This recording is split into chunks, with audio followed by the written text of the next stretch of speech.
Eu, como advogado, eu tenho que dizer para vocês que eu fiquei assustado com o que a gente conseguiu ver nesses 2 dias de julgamento dos atos do dia 8 de janeiro, dos primeiros réus. A gente vai comentar com vocês aqui uma situação deplorável de ofensas, de falta de empatia à atuação da justiça. A mínima preocupação aqui era a justiça, então é por isso que você tem que entender. Justiça e judiciário, embora às vezes tratados da mesma maneira, no sentido etimológico da coisa, não são a mesma coisa de forma alguma. Justiça é aquele sentimento de que a impunidade não prosperou.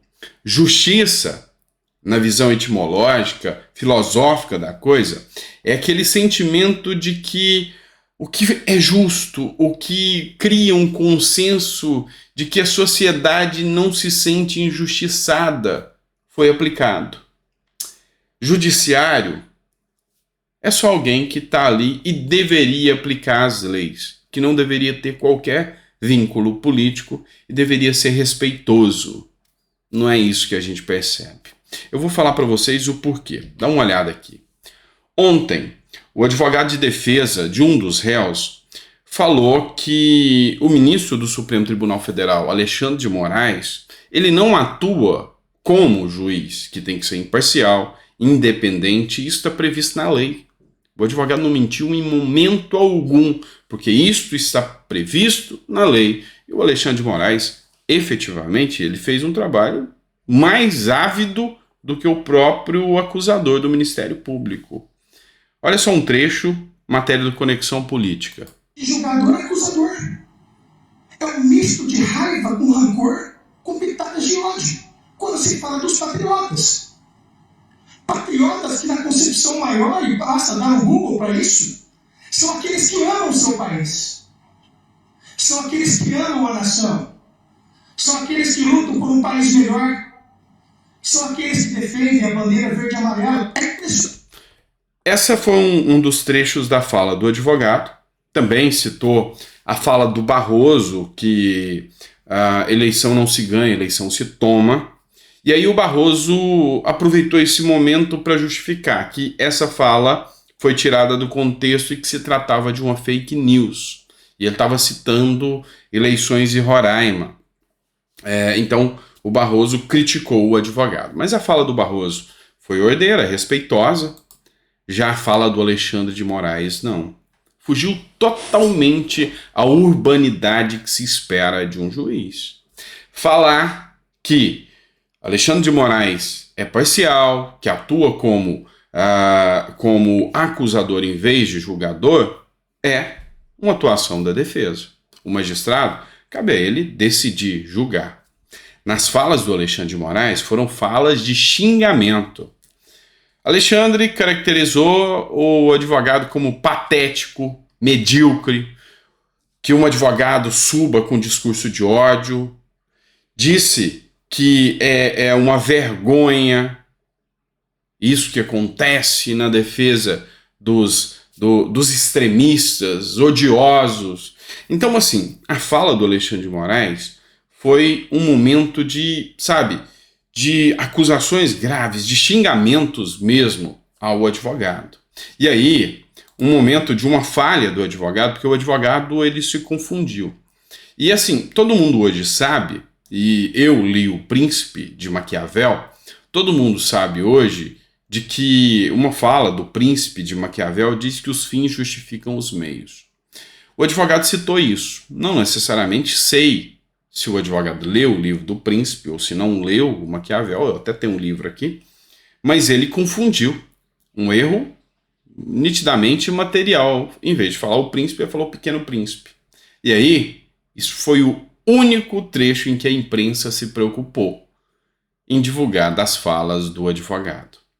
Mas a fala entre o advogado, entre o Alexandre de Moraes, tá tudo bem, isso não me preocupa muito. Tá? Ambos falaram. A fala que me preocupa por escancarar a verdade hoje da advocacia é da Larissa Cláudia Lopes, que fez a defesa. E aí, olha só a forma que foi divulgada. A advogada do terceiro réu, para os atos de 8 de janeiro, chora e diz que tem medo do STF. E aí, ouso em colocar a fala dela aqui para vocês, da fala da Larissa Cláudia Lopes. E aqui, minha solidariedade à Larissa aqui, tá? Porque eu sei que o que ela passa hoje, a maioria dos advogados passa, mas tem medo de dizer. A maioria dos advogados passa, e não só no Supremo Tribunal. Sabe, na frente de qualquer juiz. Juízes sérios, competentes, existem aos montes.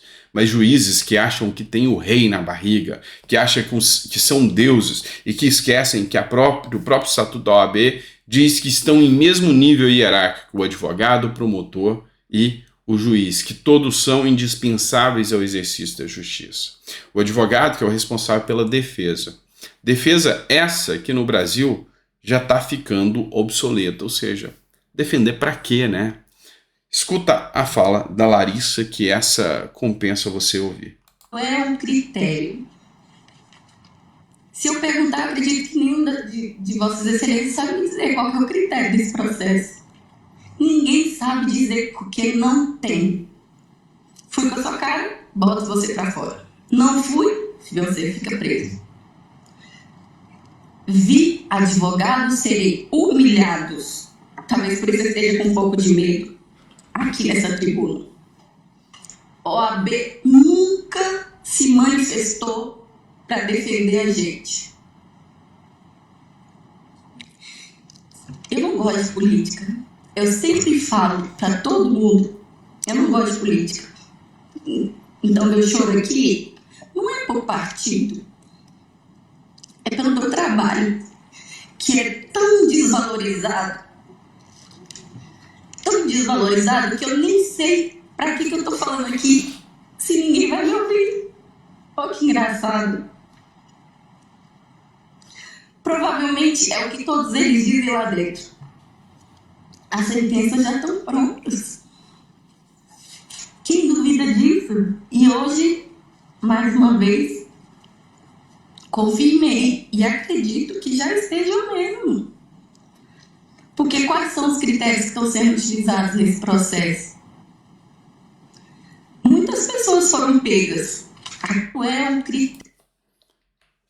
Essas falas da Larissa, da doutora Larissa, representam muito, não só esse julgamento do STF, não só esse julgamento que está acontecendo e que é nítido, as sentenças já estão prontas. Ou você acha que as laudas proferidas por esses eminentes ministros do STF foram digitadas ali durante o julgamento, que em minutos já estava com a sentença proferida?